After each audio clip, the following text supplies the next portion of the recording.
Bem-vindos a mais um Aprenda Direito, a OAB mais perto de você. Eu sou o professor Altair e nós estamos dando continuidade ao estudo do direito tributário, mais especificadamente os impostos federais, e hoje estudando o penúltimo imposto federal, previsto no artigo 153, e o último imposto federal efetivamente cobrado em nosso país. O Imposto sobre Propriedade Territorial Rural, conhecido como ITR.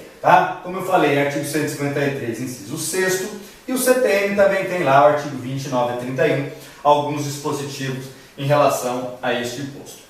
E sempre, não custa lembrar, CTN, legislação anterior à Constituição Federal, sempre tenho que analisar de acordo com o novo sistema constitucional, pois se a norma não estiver compatível, ela não foi recepcionada. Ok? Curiosidade sobre esse imposto. Primeiro, ele é progressivo. A emenda constitucional que criou o IPTU progressivo, que é o imposto municipal, também atingiu o ITR. Até porque os dois impostos são similares em muitos aspectos. Por quê? Porque um está tributando a propriedade ou a posse de um imóvel urbano, IPTU. O outro está tributando a propriedade ou a posse de um imóvel rural, o ITR. Então eles têm certa semelhança. E a progressividade também diz respeito ao quê? A localização. Se a área rural tiver uma área que ela é mais valorizada, a alíquota pode ser maior do que aquela área rural, onde está numa área menos valorizada, que pode ter uma tributação de uma alíquota menor. Ok? Então a progressividade diz respeito a isso. A imunidade. Nós temos aqui uma imunidade específica, que a lei lá, a Constituição determina o quê? Que as pequenas glebas rurais definidas em lei, desde que ela seja trabalhada pela família, pelo proprietário e sua família, e que não tenha outro imóvel, elas são imunes, ou seja, não pagam o ITR. Contudo, essas pequenas glebas rurais definidas em lei, ela muda de região para região. Então, por exemplo, eu tenho ela 100 hectares na Amazônia Ocidental, Mato Grosso e Mato Grosso do Sul. Nessas regiões, uma pequena gleba rural é do tamanho de 100 hectares. Contudo, na Amazônia Oriental e no polígono da Seca, essa pequena área rural equivale a 50 hectares. E no restante do país, 30 hectares. Então, por exemplo, São Paulo, Santa Catarina, Rio Grande do Sul, Paraná, é 30 hectares que a lei define como pequena gleba rural. E isso para título de imunidade. Ok? Tranquilos? E também eu tenho a questão do convênio. Um convênio que o município vai fazer com a União. É claro que esse convênio a União faz lá pela sua Secretaria de Receita Federal, aonde o município, ele já tem direito a 50% da arrecadação. A Constituição Federal, lá no artigo 167, se não me engano, 168, ele, quando fala da distribuição de receita tributária, ele determina que ao município compete 50% da arrecadação do ITR. Qual município? O município onde está a área, a área que vai receber, a área rural. Só que se autoriza através de convênio o quê? Que o município faça com a União o seguinte convênio: olha, eu, município, vou fiscalizar e arrecadar.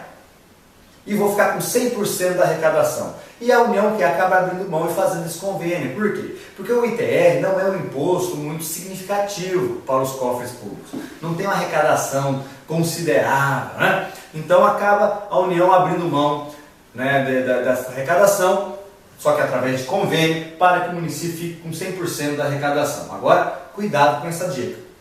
Detalhe: o município fica com 100%, ele que vai atrás, fiscaliza e arrecada. Contudo, se não ocorre o pagamento voluntário, o município não pode realizar a execução fiscal. Por quê? Porque nós estamos perante um tributo federal. Quem pode realizar a execução é quem? A Fazenda Nacional. O tributo é federal e tem que ser na Justiça Federal. Então, cuidado. O município tem um convênio e está cobrando o ITR. O produtor tal não pagou. A Procuradoria do município quer entrar com a execução fiscal. Pode? Não. Só quem pode entrar é o quê? A Procuradoria da Fazenda Nacional, porque o tributo é federal e ela que tem a competência, a legitimidade para realizar a execução fiscal. Ok? E na Justiça Federal. Beleza? Tranquilo. Então, eu já sabendo essa parte introdutória, vamos para o primeiro aspecto, aspecto material, o fato gerador. Qual é o fato gerador do ITR? A propriedade ou a posse de um imóvel rural. Então, o que vai definir, tá, se eu vou pagar ou não, né, o ITR é se eu sou proprietário ou pelo menos possuidor de um imóvel rural. Tá? Agora, interessante algumas, né, questões sobre essa localização, né, essa propriedade. Porque se fala lá, tá, eu vou pagar o ITR. Tá? Agora vamos imaginar que minha propriedade ela esteja na divisa entre dois municípios. Tá? Ela passa, eu tenho parte em um município e parte em outro. Tá? Eu tenho assim, no município A eu tenho 20% da propriedade, no município B eu tenho 80%. Aí se pergunta, bem, se eu sou o proprietário e eu sou o contribuinte, eu vou pagar o ITR, ok? Eu vou pagar, né? E vamos imaginar que os dois municípios têm o convênio que nós vimos. Os dois, tanto o município A como o município B fizeram o convênio com a União para cobrar o ITR. Bem, eu vou pagar para quem? Os dois não vai ser, eu tenho que, né, pagar para um ou para outro. Aqui tem uma definição bem interessante, porque o primeiro critério é a localização da sede da terra. Tá? Então, se a sede da minha propriedade estiver nesses 20% do município A, tá? É ele que vai ter competência para realizar a cobrança. Ah, mas os 80% está no outro município, não interessa. Primeiro critério é relativo à sede. Ah, mas eu posso ter uma área que não tem sede, eu só tenho pasto e mata.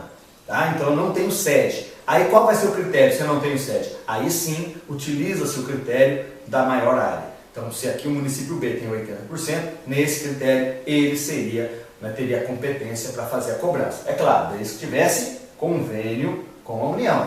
Tá? Nós estamos aqui trabalhando com essa questão dos dois municípios, mas lembrando, os dois têm convênio. Os dois podem fazer a cobrança. Tá? Então, para que não haja dúvida em relação a quais seriam, se eu tenho a área nos dois municípios, primeiro critério, o da sede. Onde está a sede da propriedade? Não tem sede? Segundo critério, o tamanho. Onde está a maior parte da propriedade, em qual município. Ok? Então aí nós, né, vimos aí o aspecto material, que é a propriedade ou a posse do imóvel rural, e no nosso próximo encontro nós vamos dar seguimento aí aos outros aspectos inerentes ao ITR. Então até o nosso próximo encontro e mais uma Aprenda Direito, a OAB mais perto de você.